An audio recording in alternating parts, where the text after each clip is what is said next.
Ramadan adalah waktu untuk menyebar nikmat melalui memberi. Dan memberi membawa pelbagai makna. Ada yang memberi masa, bergotong royong memasak untuk komuniti bersama Maggie. Ada yang memberi perhatian seperti Abang Milo yang membawa nutrisi dan kegembiraan kepada kanak-kanak. Nescafe memberi tenaga menemani mereka yang berjaga demi keselamatan negara. Melalui platform Media Prima, inisiatif ini terus diperluaskan. Menerusi titipan kasih Harian Metro dan Wanita hari ini, bantuan kotak rezeki dari Nestle sampai kepada lebih ramai komuniti.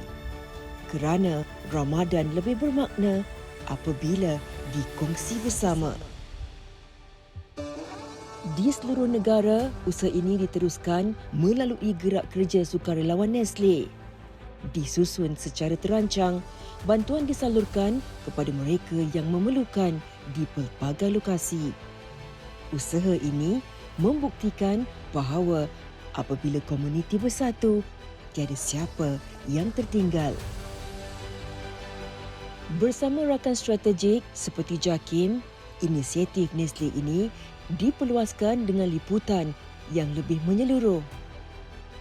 Kerjasama dengan Prisma dan Maha memastikan bantuan sampai kepada komuniti yang memerlukan.